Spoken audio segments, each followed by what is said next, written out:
வணக்கம்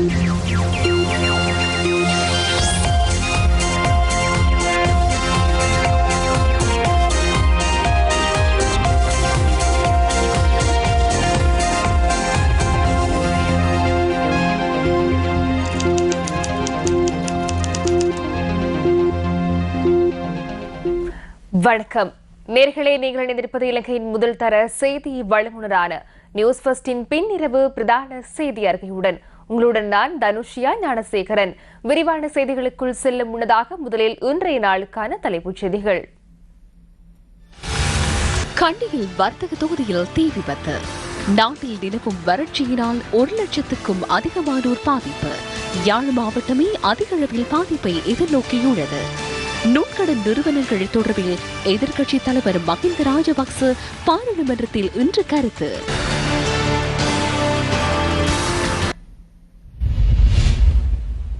இனி விரிவான செய்திகள்.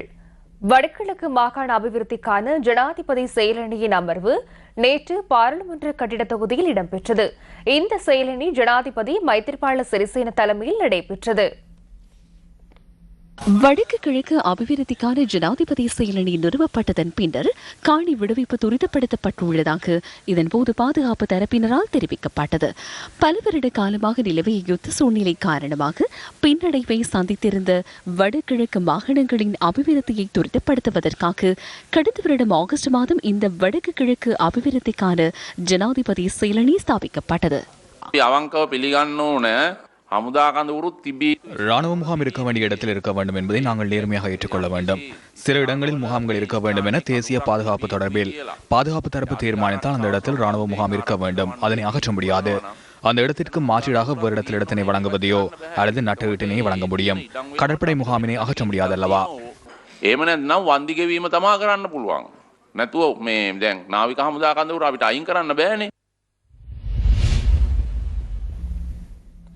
தமிழ் தேசிய மக்கள் முன்னணியின் செயலாளர் எஸ் கஜேந்திரன் யாழ்ப்பாணத்தில் இன்று ஊடகவியலாளர் சந்திப்பை ஏற்பாடு செய்திருந்தார். சுயநிர்ணய உரிமை அடிப்படையில் ஒரு அரசியல் தீர்வு வேண்டும் என்ற அடிப்படையிலே தான் தமிழ் மக்கள் பேரவையினுடைய தீர்வு திட்டமானது தயாரிக்கப்பட்டிருந்தது. விக்னேஸ்வர் ஐயாவினுடைய கடந்த கால செயல்பாடுகள் சிலது எங்களை மிகவும் மனவேதனை அடைய வைக்கின்றது. அவர் தமிழ் மக்கள் பேரவையை உருவாக்கி அதனூடாக ஒரு தீர்வு திட்டம் ஒன்று தயாரிக்கப்பட்டிருந்த நிலைமையிலே அதிலே சொல்லப்பட்டிருக்கின்ற தமிழ் தேச முறைமை என்ற விடயங்களை வலியுறுத்த தேவையில்லை என்று சொல்லி கூறியிருக்கின்றார். பல இடங்களிலே அவர் சில இடங்களிலே கூறியிருக்கின்றார், ஒட்டியாட்சி அரசியலமைப்பு கொண்டு வரப்படுகிறது, அது தமிழ் மக்களுக்கு ஏற்புடையதல்ல, ஆனாலும் நாங்கள் அதனை எதிர்க்க தேவையில்லை என்ற கருத்தையும் அவர் கூறியிருக்கின்றார். பல இடங்களிலே அவர் அந்த நிலைப்பாட்டோடு தான் இருக்கின்றார். அப்போ இந்த செயல்பாடுகள் எல்லாவற்றையும் பார்க்கின்ற பொழுது தொகுத்து பார்க்கின்ற பொழுது ஐயா 2013 ஆண்டுக்கும் 2015 ஆண்டுக்கும் இடைப்பட்ட காலப்பகுதியிலே அவர் வலியுறுத்தி வந்த நிலைப்பாட்டுக்கு மீண்டும் செல்கிறாரா? தமிழ் மக்களுடைய நலன்களுக்கு மாறான ஒரு கூட்டமைப்புடைய உண்மையான நிலைப்பாட்டுக்கு செல்கிறாரா என்ற ஒரு கேள்வியை எங்கள் மட்டத்திலே ஏற்படுத்துகின்றது. இணைந்த வடகிழக்கின் முன்னாள் முதலமைச்சர் ஆ வரதராஜ பெருமாள் இன்று யாழ்ப்பாணத்தில் ஊடக சந்திப்பை ஏற்பாடு செய்திருந்தார். அரசாங்கமும் அரசாங்கத்துக்கு சார்பான பாராளுமன்ற கட்சிகளையும் அடுத்த தேர்தலில் வெல்லுவதற்காக அவர்கள் அபிவிருத்தி என்ற பெயரிலே பணங்களை அள்ளி வீசி இறைப்பதற்கு ஒரு லஞ்சமாகவே தான் இந்த கம்பரலிய திட்டமானது நடைமுறைப்படுத்தப்பட இருக்கிறது. மாகாண சபையுடைய அதிகாரங்களும் பிரதேச சபையுடைய அதிகாரங்களையும் பறித்துவிட்டு அவற்றை எல்லாம் பாராளுமன்ற உறுப்பினர்களின் கையிலே கொடுத்து அவர்களின் ஊடாக அவர்களுடைய தேர்தல் பிரச்சாரங்களை நடத்துவதற்கு இந்த அதிகாரங்களை பிரயோகிக்கின்ற ஒரு வகையைத்தான் இந்த கம்பரலிய என்கிற திட்டத்தின் ஊடாக அரசாங்கம் செயற்படுத்துகின்றது. தமிழ் தேசிய கூட்டமைப்பு தொடர்பிலும் இதன்போது அவர் கருத்து வெளியிட்டார். ரணில் விக்ரமசிங்காவினுடைய ஐக்கிய தேசிய கட்சியினுடைய ஆட்சி என்பது தமிழ் தேசிய கூட்டமைப்புடைய ஆதரவிலே தான் தங்கி இருக்கின்றது. இப்படிப்பட்ட ஒரு சந்தர்ப்பம் வரலாற்றில் முன்னர் எப்பொழுதுமே தமிழருடைய கட்சிக்கு வந்ததில்லை. ரணில் விக்ரமசிங்காவுடைய நலன்களை பாதுகாப்பதில் தான் அக்கறையாக இதுவரையும் செயல்பட்டு வந்திருக்கிறார்கள். ஆட்சி முடிய போகின்ற இந்த காலகட்டத்திலே அவர்கள் வேறு விதமான வார்த்தைகளை பேசுவதும் வேறு விதமான முயற்சியில் ஈடுபடுவதுமாகவும் அவர்கள் சொல்லுவதை நாங்கள் பார்க்கிற பொழுது தமிழ் மக்கள் கடந்த 5 ஆண்டுகளாக இந்த பிரதானமான தமிழ் கட்சியினால் தமிழ் கூட்டமைப்பினால் ஏமாற்றப்பட்டிருக்கிறார்கள். தமிழ் தேசிய கூட்டமைப்பில் இருக்கக்கூடிய டெலோவாக இருந்தாலும் சரி அல்லது புலட்டமைப்பாக இருந்தாலும் மிகப்பெரிய அதிருப்திகளோடு தான் அவர்கள் இருக்கிறார்கள். வெளியே வந்து நாளைக்கு போனால் தேர்தலில் வெல்ல முடியாது என்பதனால் அவர்கள் அதற்குள் இருக்கிறார்களே. ஆனால் தமிழ் தேசிய கூட்டமைப்புக்குள்ளேயும் கூட என்ன நடக்கிறது என்றால், தமிழரசு கட்சி தான் சாதிக்க வேண்டும் என்று நினைக்கிறது. அந்த கட்சிக்குள்ளேயும் சுமந்திரன் தான் அதை செய்ய வேண்டும் என்று நினைக்கிறார். கண்டி அலிமுடுக்குவ பகுதியில் அமைந்துள்ள வர்த்தக கட்டிட தொகுதியில் இன்று மாலை தீ பரவியது. இன்று மாலை 6:30 மணியளவில் தீ பரவியது. 5 மாடி வர்த்தக கட்டிட தொகுதியொன்றிலேயே தீ பரவியுள்ளது.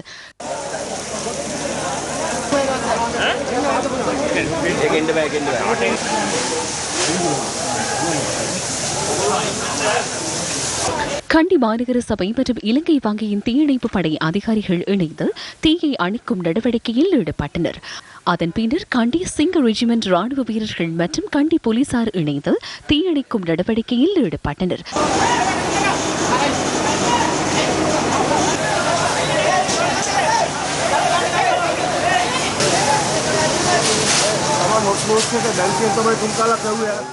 தீ விபத்தில் எவரும் காயமடையவில்லை. இந்த வருடத்தின் 3 மாதங்களுக்குள் கொழும்பு மற்றும் கண்டி பிரதேசங்களில் பல தீ பரவல் சம்பவங்கள் பதிவாகியுள்ளன. கண்டி யட்டினுவர வீதியின் நகர பகுதியில் உள்ள கட்டிடத்தில் தீ விபத்து. தெமட்டகுடு 85வது தோட்ட பகுதியில் அமைந்துள்ள வீடுகளில் தீ விபத்து. 3 வீடுகள் தீக்கிரை. அக்குரசு தெனியாகி வீதியில் அமைந்துள்ள கட்டிடத்தில் தீ விபத்து. கண்டி கொழும்பு வீதியின் 2 மாடி கட்டிடத்தில் தீ விபத்து. நேற்று புறக்கோட்டை கெலிங் வீதியின் 3ஆம் குறுக்கு தொகுதியில் அமைந்துள்ள வர்த்தக தொகுதியில் தீ. இதேவேளை மாவனல்ல கீழ்கடுவன்னாவை அம்பலம்பு பகுதியில் இன்று மாலை தனியார் காணியில் தீ பரவியது. தீ காரணமாக 15 ஏக்கர் நிலப்பரப்பு பாதிக்கப்பட்டுள்ளதாக நியூஸ் ஃபர்ஸ்டின் பிராந்திய செய்தியாளர் தெரிவித்தார். நிலவி வரும் வெப்ப காலநிலை காரணமாக தீ பரவியுள்ளதாக போலீசாரின் ஆரம்ப கட்ட விசாரணைகளில் தெரியவந்துள்ளது. நிலவும் வறட்சியினால் 1 லட்சத்துக்கும் அதிகமானோர் பாதிக்கப்பட்டுள்ளனர். யாழ் மாவட்டமே அதிக அளவில் பாதிப்பை எதிர்நோக்கியுள்ளது. தற்போது ஏற்பட்டுள்ள வறட்சியினால் யாழ்ப்பாணத்தில் 10,000க்கும் அதிகமான குடும்பங்கள் பாதிக்கப்பட்டுள்ளன. மாவட்டத்தில் குடிநீரை பெற்றுக் கொள்வதில் பாரிய அசௌகரியங்களை பலர் எதிர்நோக்கியுள்ளதாக எமது செய்தியாளர்கள் கூறுகின்றனர். ஒரு சாரார் குடிநீருக்காக அல்லலுறும் நிலையில் அரியாலை பூம்புகார் கிராமத்தைச் சேர்ந்த மீனவ மக்கள் தமது வாழ்வாதாரத்தை இழந்துள்ளனர். வறட்சி காரணமாக குடா கடல் நீரேறி வற்றி செல்வதால் சிறுமையின் பிடியில் ஈடுபடும் மீனவ குடும்பங்கள் தொழிலை முன்னெடுத்து செல்ல முடியாத அவல நிலைக்கு தள்ளப்பட்டுள்ளனர். இதனால் பொருளாதார நெருக்கடியை எதிர்நோக்கியுள்ள இவர்களில் சிலர் மீன்பிடிப்பதற்கு செல்கின்ற போதிலும் பெரும்பாலானவர்கள் தொழிலை கைவிட்டுள்ளதாக எமது செய்தியாளர் கூறினார். கடல் நீரேறி வத்தி போயிற்று. அப்போ இறால் பிடிக்கிற கொஞ்சம் தொழில்பாடு கஷ்டம். தற்பொழுது நான் இருப்பது யாழ் குடா நீரேரி பிரதேசத்தில், அதிலும் குறிப்பாக பூம்புகார் பகுதியில் இருந்து கொண்டிருக்கின்றேன். இந்த பிரதேசத்திலே பறந்து விரிந்து காணப்படுகின்ற சமுத்திரத்தின் ஒரு பகுதியான இந்த கடல் நீரேரி, குறிப்பாக இறால் வளர்ப்பு பண்ணை செய்கையாளர்களாக இருக்கக்கூடியவர்களுக்கு இது ஒரு பாரிய பாதிப்பு ஏற்படுத்தியிருக்கிறது. நண்டு வளர்ப்பாளர்களுக்கு குறிப்பாக இந்த வறட்சியிலே அவர்கள் பெரிதும் பாதிக்கப்பட்டிருக்கிறார்கள். கடல் நீரேரிகள் வற்றி ஆங்காங்கே காணப்பட்ட சிப்பிகள் வெறுமனே காணும் இடமெல்லாம் சிப்பிகளாகவே காட்சியளிக்கின்றன. காரணம், கடல் நீரேரிகள் வற்றிவிட்டன. இதேவேளை வறட்சியினால் குடிநீரை பெற்றுக் கொள்வதிலும் பூம்புகார் கிராம மக்கள் பாரிய அசௌகரியங்களை எதிர்நோக்கியுள்ளனர். நாங்கள் கடற்கரைக்கு அண்டின பகுதியில் இருக்கிறதால இந்த தண்ணி எங்களுக்கு குடிக்கிறதுக்கு மிக கஷ்டமா இருக்கு. தண்ணியில டஸ்ட் கூட வருது, பாசி கூடுதலாக உற்பத்தியாகி வருது. மேல சரியான கடந்த வருஷம் சரியான இந்த வருஷம் அதாவது சரியான வருத்தங்கள், காய்ச்சல்கள், சளி கூடுதலாக எல்லாருக்கும் இந்த வெக்கையால வருத்தம். தண்ணி அங்கோ அந்த ரோட்டுக்கு அங்கால போய் எடுத்துக்கிட்டு வரும். இதேவேளை அம்பாறை, சாகாமம், கஞ்சிக்குடிச்சாறு, திருக்கோவில் 4, தங்கவேலாயுதபுரம் உள்ளிட்ட கிராமங்களில் உள்ள 2000க்கும் மேற்பட்ட மக்கள் வறட்சியினால் பெரிதும் பாதிக்கப்பட்டுள்ளனர். கிணறுகளில் நீர் வற்றியுள்ளமையினால் நீண்ட தூரம் சென்றே குடிநீரை பெற்றுக் கொள்ள வேண்டிய நிலையை இந்த மக்களும் எதிர்நோக்கியுள்ளனர். மழையில் வறட்சி காரணத்தால் பயிர்கள் சாகுது, தண்ணி அள்ளி ஊற்றுறதுக்கும் கூட வசதி இல்லை, குடிநீர் இல்லை, குளிக்கிறதுக்கு தூரம் போகணும், குளங்கள் நாங்கள் என்ன 4ஆம் மாதமே இப்போ வத்த துவங்கிட்டு 7ஆம் மாதம் மட்டுக்கு துப்புரா தண்ணி வற்றி போகும்.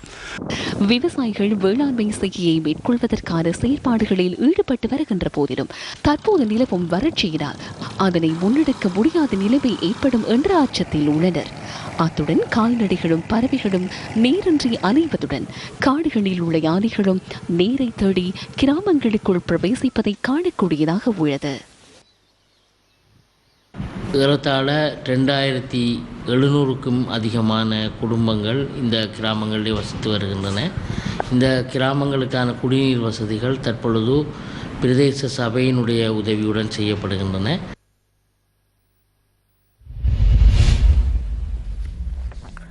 அம்பாறை மாவட்ட முன்னாள் போராளிகள் இன்று திருக்கோவிலில் ஊடக சந்திப்பொன்றை ஏற்பாடு செய்திருந்தனர். அதை வச்சு கொண்டு எங்களோட குடும்ப தேவைகளை சந்திக்கிற பெரிய கஷ்டமாக இருக்குது. வாழ்வதை சாவதை வந்து தெரியாமல் நாங்கள் வாழ்ந்து வருகிறோம். இப்போ கால் இழந்து இப்போ கால்கள் நடக்க இல்லாமல் பரலேசாக இருந்து மிகவும் கஷ்டப்படுறோம். வாழ்வாதாரத்தை வந்து மேன்மைப்படுத்துறதுக்கு எந்தவித ஒரு உதவி திட்டங்களும் போதிய அளவு கிடைக்காததினால் மிகவும் கஷ்டப்பட்டு கொண்டிருக்கிறார்கள் முன்னாள் போராளிகள். முன்னாள் போராளிகளுக்கும் வீடுகள் கொடுக்கப்பட்டிருக்கு அரசாங்கத்தால். இந்த அக்கரப்பத்தில் உள்ள முன்னாள் போராளிகள், பொத்தியில் உள்ள முன்னாள் போராளிகள், மிக அந்த கல்முனை சைட்டில் உள்ள முன்னாள் போராளிகள் எல்லாம் மிகவும் கஷ்டப்படுறாங்க. இருக்கிறதுக்கு வீடு இல்லாமல் வரவு செலவு திட்டத்தில் கூட வந்து முன்னாள் போராளிகளுக்கு வந்து எந்த ஒரு நிதியையும் ஒதுக்கி அவங்களுக்கு ஒரு தொழில் வாய்ப்புகள் அதை அவங்களுக்கு ஒரு உதவி திட்டங்களை செய்கிறதுக்கு முன்வரவில்லை. ஒரு 60,000, 65,000, 70,000 ரூபாயோட மாட்டை கொடுத்துட்டு 1 லட்சம் ரூபாய்க்கு சைன் வாங்கி எடுக்கிறாங்க. அப்போ அந்த உதவி திட்டங்கள் சரியாக அந்தந்த ஆக்களுக்கு போய் சேர வேணும். அதில் இடையில் உள்ள ஆக்கள் அதை சுருட்டுவதோ அல்லது அதை பந்தாடுவதற்கோ நாங்கள் ஒருபோதும் அனுமதிக்க மாட்டோம். முல்லைத்தீவு மாங்குளம் கட்கிடங்கு கிராமத்தில் காயங்களுடன் யானை ஒன்றின் உடல் மீட்கப்பட்டுள்ளது. மாங்குளம் பழைய கண்டி வீதியில் அமைந்துள்ள அம்மன் கோயில் அருகில் இந்த யானையின் உடல் கண்டுபிடிக்கப்பட்டுள்ளது. 13 வயது மதிக்கத்தக்க யானை ஒன்றின் உடலை இவ்வாறு மீட்கப்பட்டுள்ளது. யானையின் உடலில் காயங்கள் காணப்பட்டுள்ளதுடன் அந்த காயங்கள் காரணமாக யானை உயிரிழந்திருக்கலாம் என வனஜீவராசி திணைக்கள அதிகாரிகள் தெரிவிக்கின்றனர். உயிரிழந்த யானை கடந்த 1 வாரமாக இந்த பகுதியில் உலாவி வந்துள்ளதாக மக்கள் தெரிவிக்கின்றனர். அம்பாறை மாவட்ட வலிந்து காணாமலாக்கப்பட்டோரின் உறவினர்கள் இன்று ஊடகவியலாளர் சந்திப்பை ஏற்பாடு செய்திருந்தனர். இருந்தும் எங்களுக்கு இதுவரைக்கு எங்களுக்கு ஒரு காணாமல் போன உறவுகளுக்காக நாங்கள் எவ்வளவோ போராட்டம் செய்தும் எங்களுக்கு ஒரு தீர்வு கிடைக்கவில்லை. ஆனால் இனி நாளைக்கு நடைபெறும் வரவு செலவு திட்டத்தில் 2வது எங்களுக்காக ஒரு கையேற்றி எங்களோட இதுக்கு ஒரு முடிவெடுத்து தர வேணும் என்று நாங்கள் கேட்டுக்கொண்டு எங்களுக்காக நாங்கள் எவ்வளவோ போராடி கொண்டு இருக்கின்றோம். இருந்தும் ஒரு பலனும் எங்களுக்கு கிடைக்கவில்லை. எங்களோட உறவுகளை தேடித்தரையும் இல்லை. அதுக்குரிய ஒரு இது முடிவும் சொல்லையும் இல்லை எங்களுக்கு. நாங்களும் இன்றைக்கு வருவார் நாளைக்கு வருவார் என்று நாங்கள் இவ்வளோ காலமாக நாங்கள் கண்ணீரோடையும் கம்பளையோடையும் நாங்கள் வாழ்ந்து கொண்டு இருக்கின்றோம். முல்லைத்தீவு மாவட்ட வலிந்து காணாமலாக்கப்பட்டவர்களின் உறவினர்கள் இன்று ஊடக சந்திப்பொன்றை ஏற்பாடு செய்திருந்தனர். அரசுக்கு அமைதியான முறையிலே வந்து தாங்கள் எந்த ஒரு பிரச்சனையும் உள்வாங்காத மாதிரி எங்கட கூட்டமைப்பு, சர்வதேச விசாரணை குழுக்கள், அரசாங்கம் 3ம் சேர்ந்து ஒரு பெரும் நாடகமாடி முடித்து வைத்திருக்கின்றார்கள். தமிழருக்கு ஒரு பெரிய அழிவு பாதையை கொண்டு போய் செல்வதற்காக நாங்கள் எங்கட உறவுகளை ராணுவத்திட்ட நேரடியாக கையளித்திருக்கின்றோம். வெள்ளவான் கடத்தி இருக்கின்றது, கடலில் வைத்து பிடிக்கப்பட்டது, ஆவணங்களோட இருந்து தான் போராடுகின்றோம். நாங்கள் அரசிட்ட கொடுத்தாக்களை தான் நாங்கள் கேட்டு போராடுகிறோம். வேறு யார்கிட்டையும் கொடுத்தால் அவர்களிட்ட கேட்கலாம். கூட்டமைப்பு நாங்கள் அவர்களுக்கு வீடு என்ற ஒரு பட்டத்தை போட்டு தான் போட் போடுறோம். அவர்கள் நல்லவரா கெட்டவராட்டு தெரியாது. ஆனால் நல்லவரிட்ட ரீதியில நாங்கள் ஓட் போட்டால் அவர்களும் அரசாங்கத்துக்கு விலை போட்டார்கள். சர்வதேசத்தையும் குற்றம் சுமத்துறோம், கூட்டமைப்பையும் குற்றம் சுமத்துறோம், அரசாங்கத்தையும் இதில் நாங்கள் குற்றம் சுமத்துறோம். OMBல வர அந்த 6,000 ரூபாய் பிச்சை சம்பளத்தை எடுத்து போட்டு நாங்கள் இந்த உறவுகளை விட்டுட்டு வீடு வழி அமர்ந்திருக்க வேணும். நாங்கள் அதுக்காக இந்த போராட்டத்தை செய்யல. ஸ்ரீலங்கன் விமான நிறுவனத்தின் ஸ்ரீலங்கா சுதந்திர ஊழியர் சங்கத்தினர் ஊடக சந்திப்பொன்றை இன்று ஏற்பாடு செய்திருந்தனர். தேசிய விமான சேவையை 1998 ஆண்டு எமிரேட்ஸ் நிறுவனத்திற்கு விற்பனை செய்ய நடவடிக்கை எடுத்த திருடர்கள் LTT நிதியத்துடன் செயற்படும் நிறுவனம் ஒன்றிற்கு விமான சேவையை விற்பனை செய்வதற்கு தற்போது திட்டமிட்ட வண்ணம் உள்ளனர். அடுத்த வாரமளவில் இதனை தனியார் மயப்படுத்துவதற்காக அமைச்சரவை பத்திரம் ஒன்று சமர்ப்பிக்கப்பட உள்ளதாக எமக்கு தகவல் கிடைத்துள்ளது. இந்த விமான நிறுவனம் தொடர்பில் லைகா மொபைல் நிறுவனம் தற்போது கண்காணித்து வருகின்றது. ஸ்ரீலங்கன் விமான நிறுவனத்தில் சேவையாற்றி அனுபவம் உள்ள அதிகாரிகள் சிலரை அவர்கள் இணைத்துக் கொண்டுள்ளனர் என்பதை பொறுப்புடன் கூறுகின்றேன். தேசிய விமான சேவையின் நட்டமன்ற முடிச்சை அவிழ்ப்பதற்கு சென்று பாரிய பாதிப்பு ஏற்பட்டு நாட்டின் தேசிய பாதுகாப்பை அடகு வைக்கும் அபாயத்தை ஜனாதிபதி உணர வேண்டும். ஸ்ரீலங்கன் கேட்டரிங் பிரிவு மற்றும் விமான சேவை பிரிவு ஆகியன வருடாந்தம் $100 மில்லியன் ஈட்டக்கூடிய லாபகரமான பிரிவுகள் என அந்த அறிக்கையில் குறிப்பிடப்பட்டுள்ளது. இவற்றை பிரித்தால் பாதகமான நிலை ஏற்படும்.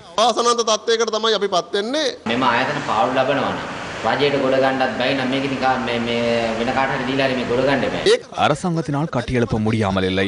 அரசாங்கம் கட்டியெழுப்பாதுள்ளது. 6 மாதங்களுக்கு ஒரு தடவை அமைச்சர்களை நியமித்து நிறுவனத்தை கட்டியெழுப்ப முடியுமா? கேட்டரிங் நிறுவனம் வருடாந்தம் மில்லியன் கணக்கில் லாபம் ஈட்டுகின்றது. பராமரிப்பு ஊடாக மில்லியன் கணக்கில் லாபம் ஈட்டுகின்றது. அவ்வாறினில் லாபம் ஈட்டும் நிறுவனங்களை விற்பனை செய்வதற்கான தேவை என்ன? லாபமீட்டும் பிரிவுகளை பிரித்து உள்நாட்டு முதலீட்டாளர்களுக்கு விற்பனை செய்யுமாறு நிறுவனத்திற்கு கூறப்படுகின்றது. அமெரிக்க நிறுவனம் ஒன்று துபாய் நிறுவனம் ஒன்றுக்கு வருவதாக காண்பித்து லைகா மொபைல் நிறுவனத்தின் நிதியை பயன்படுத்தி அவர்களுக்கு வழங்க முற்படுகின்றனர். ஸ்ரீலங்கன் விமான நிறுவனத்தின் லாபமீட்டும் பிரிவுகளை வழங்கிய பின்னர் என்ன நடக்கும்? நேரடியாக மூட உள்ள விமான நிறுவனத்தை மறைமுகமாக மூடுவதற்கு முற்படுகின்றனர். தொழிற்சங்கம் என்ற ரீதியில் நாம் அரசாங்கத்திற்கு அபாய எச்சரிக்கை விடுக்கின்றோம். அவ்வாறான திட்டத்திற்கு சென்றால் சர்வதேசத்தின் கதவு அன்றைய தினம் கட்டாயமாக மூடப்படும். ஹம்பாந்தோட்டை துறைமுகத்தை விற்பனை செய்ததை போன்று ஸ்ரீலங்கன் விமான நிறுவனத்தை இந்த அரசாங்கத்தினால் விற்பனை செய்ய முடியாது. நுண்கடன் நிறுவனங்கள் தொடர்பில் எதிர்க்கட்சித் தலைவர் மஹிந்த ராஜபக்ச பாராளுமன்றத்தில் இன்று கருத்து வெளியிட்டுள்ளார். வரவு செலவு திட்டத்தின் ஊடாக மக்களின் கடனை ரத்து செய்வதாக அரசாங்கம் தொடர்ந்து கூறிய போதிலும் கடன் வழங்கிய நிறுவனங்களை இனம் காண முடியாமையினால் இதுவரையில் கடனை ரத்து செய்ய முடியாமல் போயுள்ளது. தற்போது ஏற்பட்டுள்ள நிலைமை பாரதூரமானதாகும். பதிவு செய்யப்பட்ட நுண்கடன் நிதி நிறுவனங்களை விடவும் தனிப்பட்ட கடன் வழங்குநர்கள் நாடு பூராகவும் வியாபித்துள்ளனர். கடனுக்காக வருடமொன்றிற்கு 30 தொடக்கம் 100 வீத வட்டியை அறவிடுகின்றனர். கடனை செலுத்துவது தாமதமாகும் போது அச்சுறுத்தல் விடுப்பது மாத்திரமின்றி பல்வேறு வகையில் லஞ்சம் வாங்கும் செயற்பாடுகளும் பரவலாக இடம்பெறுகின்றமை பதிவாகியுள்ளது. பாதாள உலக கோஷ்டியினர் தொடர்புபட்டு முன்னெடுக்கும் இந்த நெருக்கடியினால் மக்களின் இயல்பு வாழ்க்கை சீர்குலைகின்றது. நுண்கடனை ரத்து செய்வதற்கு அரசாங்கம் செயற்பட வேண்டும் என தெரிவிப்பதுடன் கிராமிய பொருளாதாரத்தை கட்டியெழுப்பும் நிதி சேவைகளை கீழ்மட்டத்தில் உருவாக்க வேண்டும் எனவும் நான் யோசனை முன்வைக்கின்றேன். சாதாரண மக்களுக்கே வங்கிக் கடன்களை வழங்க வேண்டும் என நாம் கூறுகின்றோம். எனினும் கிராமத்தில் உள்ள நிதியை எடுத்து வந்து கொழும்பில் உள்ளவர்களுக்கு வழங்குகின்றனர். තමයි මේ ණය දෙන්න ඕන කියලා අවසානයේ කරන්නේ ගමේ තියෙන සල්ලි ටික අරගෙන ඇවිල්ලා කොළඹ ඉන්න මිනිස්සු ටිකට දෙනවා බැංකුව. இந்த விடயம் தொடர்பில் நிதி அமைச்சர் நாளை பதில் வழங்குவார். பாராளுமன்றத்தில் தெரிவிக்கப்பட்ட கருத்துக்கள் சில அடுத்து. குறிப்பாக 2010-12 காலப்பகுதிகளில் வனவள திணைக்களம் மற்றும் வனஜீவராசிகள் திணைக்களம் உரிய கள ஆய்வுகளின்றி அரசியல் மற்றும் இனவாத நோக்கில் அபகரித்த மக்கள் பயன்பாட்டு காணிகளும் மேய்ச்சல் தரைகளும் சேனை நிலங்களும் மீன்பிடி துறைமுகங்களும் அவசரமாக விடுவிக்கப்படுவதற்கான அனைத்து நடவடிக்கைகளும் எடுக்கப்பட வேண்டும் என்பதனை நான் கௌரவ ஜனாதிபதி அவர்களின் கவனத்திற்கு கொண்டு வந்துள்ளேன். தமிழ் மக்களது பாரம்பரியமான பெயர்களை மாற்றி அமைக்கின்ற வகையில் முந்திரிக்க குளம் நெலும் வெவ எனவும் ஆமையன் குளம் கிரிபன் வெவ எனவும் மண்கிண்டி மலை பன்சல் சந்த எனவும் மாற்றம் செய்யப்பட்டுள்ளது. இது அந்த தமிழ் மக்களின் இருப்புக்களை மாற்றி அமைக்கின்ற வகையில் ஏற்படுத்தப்பட்ட செயற்பாடு. தமிழர் நிலங்கள் பறிக்கப்பட்டு மகாபலி எல்வலயத்தில் அங்கு பூர்வீகமாக வாழ்ந்த எமது மக்களது நிலங்கள் அங்கு பறிக்கப்பட்டு பகிர்ந்தளிக்கப்பட்டிருக்கின்றது அங்கு வந்திருக்கின்ற சிங்கள மக்களுக்கு. அந்த வகையிலே கொக்குலாய் கொக்கு தொடுவாய் கர்நாடகணி நாயாறு போன்ற கிராமங்களில் 2000க்கும் மேற்பட்ட காணிகள் பறிக்கப்பட்டுள்ளன. இரவிரவாக கிரவல்கள் டிப்பராக மாவட்டத்தை விட்டு வெளியில் செல்கின்றது. இதற்கான அனுமதிகள் எவ்வாறு வழங்கப்படுகின்றது என்பது அந்த மாவட்ட அதிகாரிகளுக்கு தெரியாமல் இருக்கின்ற வேளையிலே மணல் கடத்தல் கிரவல் கடத்தல்கள் நடைபெறுகின்றது. அவிசாவளை புவக்பேட்டிய ஆரம்ப தமிழ் வித்தியாலயத்திற்கு சுகாதார வசதிகளை ஏற்படுத்துவதற்கான முதற்கட்ட நடவடிக்கைகள் இன்று ஆரம்பிக்கப்பட்டன. மக்கள் சக்தி 1000 திட்டத்தின் ஊடாக இந்த நடவடிக்கை முன்னெடுக்கப்பட்டுள்ளது. எமது நாட்டின் எதிர்கால சந்ததியினரின் நலனை நோக்காக கொண்டு மக்கள் சக்தியினூடாக இந்த திட்டம் ஆரம்பிக்கப்பட்டுள்ளது. அவிசாவளை புவக்பேட்டிய ஆரம்ப தமிழ் வித்தியாலயத்தில் 600க்கும் அதிகமான மாணவர்கள் கல்வி பயில்வதுடன் முறையான சுகாதார வசதிகளின்றி நீண்ட நாட்களாக இந்த மாணவர்கள் அசௌகரியத்துக்குள்ளாகியிருந்தனர். மாணவர்களின் பிரச்சினையை அவதானித்த மக்கள் சக்தி திட்டக்குழுவினர் இந்த பாடசாலைக்கான சுகாதார வசதிகளை ஏற்படுத்துவதற்கான முதற்கட்ட நடவடிக்கைகளை இன்று ஆரம்பித்தனர். புவக்பேட்டிய ஆரம்ப தமிழ் வித்தியாலயத்துக்கான சுகாதார வசதிகளை ஏற்படுத்தும் திட்டத்துக்கு டிஜி லங்கா நிறுவனம் அனுசரணை வழங்குகின்றது. பாடசாலையின் அதிபர் தலைமையில் இடம்பெற்ற இந்த நிகழ்வில் வரையறுக்கப்பட்ட கேபிட்டல் மகாராஜா நிறுவனத்தின் நியூஸ் ஃபர்ஸ்ட் அலைவரிசை பிரதானி சுரங்க சேனநாயக்கு, நியூஸ் ஃபர்ஸ்ட் சக்தியின் முகாமையாளர் ராஜேந்திரன் கோகுல்நாத், நியூஸ் ஃபர்ஸ்ட் ஊழியர்கள் மற்றும் டிஜி லங்கா நிறுவனத்தினர் கலந்து கொண்டிருந்தனர். எதிர்பார்ப்புடன் இந்த பாடசாலை முன்னோக்கி செல்கின்றது. எனவே அதற்கு கை கொடுப்பதற்காக நீங்கள் எங்களுக்கு பதில் தந்தீர்கள். நாங்கள் கேட்டோ கேட்காமலோ நீங்கள் எங்களை தேடி வந்து இந்த உதவியை பெற்றுக் கொடுப்பது நாங்கள் எங்கள் சமூக சார்பாக நாங்கள் நன்றி தெரிவிக்கின்றேன். நாடு என்ன செய்தது எங்களுக்கு என்று நாங்கள் கேள்வி கேட்டுக் கொண்டிருக்காமல் சொல்வார்கள், சிலர் சொல்லாமல் செய்பவர்கள் பெரியவர்கள், சொல்லி செய்பவர்கள் சிறியவர்கள், சொல்லியும் செய்யாதவர்கள் கடையர்கள் என்று சொல்வார்கள். ஆகவே மக்கள் சக்தி திட்டம் என்பது எப்பொழுதுமே சொல்லாமல் மக்களுடைய பிரச்சனைகளை அறிந்து உதவி செய்கிற ஒரு திட்டம் என்பதை நான் நினைவுபடுத்திக் கொள்கிறேன். சொல்லியும் செய்யாத, சொல்லி செய்யக்கூடிய ஒரு நிலை இல்லாதவர்கள் யார் என்பதும் உங்களுக்கு தெரியும். දැන් TJ ලංකා සමූහයට ගොඩාක් සල්ලි තියෙනවට කරන්න වැඩ නැතුවට නෙමෙයි මේ වැඩේ කළා. டிஜே லங்கா நிறுவனத்திடம் அதிக பணம் இருந்து வேறு திட்டங்களை செயற்படுத்த முடியாமல் இதனை செய்யவில்லை. இதனை நிர்மாணித்ததன் பின்னர் இந்த நன்மையை அனுபவிக்கப் போவது இவர்கள் அல்ல, நாங்களும் வரப்போவதில்லை. இதனை பாதுகாப்பதும் அதற்கு பொறுப்பு கூற வேண்டியது நீங்களே. அனைவருக்கும் பொறுப்பு கூற வேண்டிய கடமை உள்ளது. මෙතුමලා කරන්නේත් ඒ වගකීමේ කොටසක්. இதேவேளை புவக்பேட்டிய ஆரம்ப தமிழ் வித்தியாலய மாணவர்களுக்கு இதன் போது புத்தகங்களும் பகிர்ந்தளிக்கப்பட்டன. கல்முனை பகுதியில் இலங்கை போக்குவரத்து சபை ஊழியர்களை தாக்கியமை தொடர்பில் தனியார் பஸ் போக்குவரத்து ஊழியர்கள் 2 கைது செய்யப்பட்டுள்ளனர். இலங்கை போக்குவரத்து சபைக்கு சொந்தமான இடத்தில் தனியார் பஸ் நிறுத்தப்படுவதாக எமது செய்தியாளர் தெரிவிக்கின்றார். எனினும் இதற்கு எதிர்ப்பு தெரிவித்து இலங்கை போக்குவரத்து சபை ஊழியர்களினால் மாலை 3 மணி முதல் 5 மணி வரை பணி பகிஷ்கரிப்பில் ஈடுபட்டனர். குறித்த இடத்திற்கு தனியார் பஸ் ஊழியர்கள் சென்றிருந்தமையினால் கைகலப்பு ஏற்பட்டதாக எமது செய்தியாளர் தெரிவித்துள்ளார். சம்பவத்தில் இலங்கை போக்குவரத்து சபையின் ஊழியர்கள் 2 காயமடைந்துள்ளதுடன் தனியார் பஸ் ஊழியர்கள் 2 கல்முனை போலீசாரினால் கைது செய்யப்பட்டுள்ளனர். இலங்கையில் உள்ள எல்லா பாகத்திலையும் இந்த தூர சேவை அனைத்தும் சிறப்பாக நடைபெற்றுக் கொண்ட இந்த சந்தர்ப்பத்தில் இவங்க எப்படி வந்து குழப்பறத எங்களோட அதிகாரிகள் கேட்டுக்கொண்டிருந்தாங்க. இது என்ன பிரச்சனை, என்ன விஷயம் உண்டு. அதுக்கு அந்த சந்தர்ப்பத்தில் இவங்க என்ன செய்தாங்க, எங்களோட அதிகாரிகள் மீது பொல்லாலையும் இரும்பு கம்பிகளாலையும் அடித்து காயப்படுத்தி தற்போது அவங்க 2 பேர் ஆபத்தான நிலையில் வைத்தியசாலையில் அனுமதிக்கப்பட்டிருக்காங்க. பாடசாலைகள் மட்ட 19 வயதிற்குட்பட்டோருக்கான 2 நாட்கள் கொண்ட முதலாம் பிரிவு கிரிக்கெட் தொடரில் கல்கிசை புனித தோமஸ் கல்லூரி அணி இறுதிப் போட்டிக்கு தகுதி பெற்றது. பாடசாலைகள் மட்ட 19 வயதுக்குட்பட்டோருக்கான 2 நாட்கள் கொண்ட முதலாம் பிரிவு கிரிக்கெட் தொடரில் கல்கிசை புனித தோமஸ் மற்றும் கொழும்பு நாலந்தா கல்லூரி அணிகள் அரையிறுதிப் போட்டியில் விளையாடின. கொழும்பு SSC மைதானத்தில் நடைபெற்ற இந்த போட்டியில் முதலில் துடுப்பெடுத்தாடிய புனித தோமஸ் கல்லூரி அணி 9 விக்கெட் இழப்புக்கு 551 ஓட்டங்களை குவித்து ஆட்டத்தை நிறுத்தியது. இரட்டை சதம் அடித்த ரவிது சில்வா 213 ஓட்டங்களை குவித்தார். உமையங்க சுவாரிஸ் 155 ஓட்டங்களையும் ஷெலிண்டி மெல் 68 ஓட்டங்களையும் பெற்றனர். பந்து வீச்சில் தினேஷ் சமரவீரன் 4 விக்கெட்டுகளையும் ஜிதேஷ் வாசல 3 விக்கெட்டுகளையும் வீழ்த்தினர். முதல் இன்னிங்ஸில் பதிலளித்தாடிய கொழும்பு நாலந்தா கல்லூரி அணி 2 விக்கெட் இழப்புக்கு 61 ஓட்டங்களை பெற்றிருந்த போது 2ஆம் நாள் ஆட்டம் முடிவுக்கு வந்தது. அதற்கமைய போட்டி வெற்றி தோல்வியின்றி முடிந்ததுடன் துடுப்பாட்டத்தில் புனித தோமஸ் கல்லூரி அணி வெளிப்படுத்திய ஆற்றலுக்கு அமைவாக இறுதிப் போட்டிக்கு முன்னேறியது.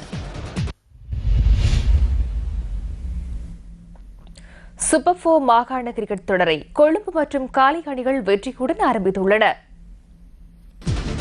உலகக்கிண்ண கிரிக்கெட் தொடருக்கான இலங்கை குழாத்தை தெரிவு செய்வதற்காக சூப்பர் 4 மாகாண ஒருநாள் தொடரை இலங்கை கிரிக்கெட் நிறுவனம் நடத்துகின்றது. இன்று ஆரம்பமான இந்த தொடரில் தினேஷ் சந்திமால் தலைமையிலான கொழும்பு மற்றும் ஆஞ்சலோ மேத்யூஸ் தலைமையிலான தம்புளை அணிகள் ஒரு போட்டியில் மோதின.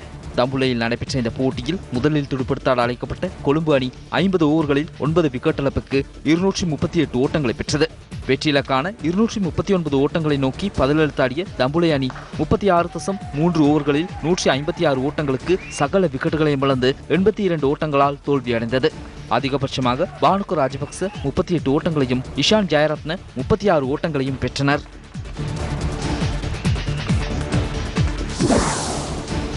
இதேவேளை சூப்பர் 4 மாகாண கிரிக்கெட் தொடரில் மற்றொரு போட்டியில் கண்டி மற்றும் காலி அணிகள் மோதின. பள்ளைக்கலை மைதானத்தில் நடைபெற்ற இந்த போட்டியில் முதலில் துடுப்படுத்தாடிய காலி அணி 50 ஓவர்களில் 255 ஓட்டங்களுக்கு சகல விக்கெட்டுகளையும் இழந்தது. குசல் மெண்டிஸ் 65 ஓட்டங்களையும் சந்தன் வீரக்கொடி 56 ஓட்டங்களையும் பெற்றனர். பந்துவீச்சில் கசுன் ராஜித், ஜெஃப்ரி வெண்டசி ஆகியோர் தலா 3 விக்கெட்டுகளை வீழ்த்தினர். 256 ஓட்டங்களை வெற்றி இலக்காக கொண்டு பதிலளித்தாடிய கண்டி அணி 40 ஓட்டங்களுக்கு முதல் 5 விக்கெட்டுகளையும் இழந்தது. அணித்தலைவரான திமுத் கருணாரத்ன ஆட்டமிழக்காமல் 35 ஓட்டங்களை பெற்றார். லசித் மாலிங்க 49 ஓட்டங்களுக்கு 7 விக்கெட்டுகளையும் துஷ்மந்த சமீர 27 ஓட்டங்களுக்கு 3 விக்கெட்டுகளையும் வீழ்த்தினர். கண்டி அணி 18.5 ஓவர்களில் சகல விக்கெட்டுகளையும் இழந்து 99 ஓட்டங்களை மாத்திரமே பெற்றது. இதுடன் நியூஸ் ஃபர்ஸ்டின் இன்றைய நாளுக்கான அனைத்து செய்தி அறிக்கைகளும் நிறைவடைகின்றன. வணக்கம்.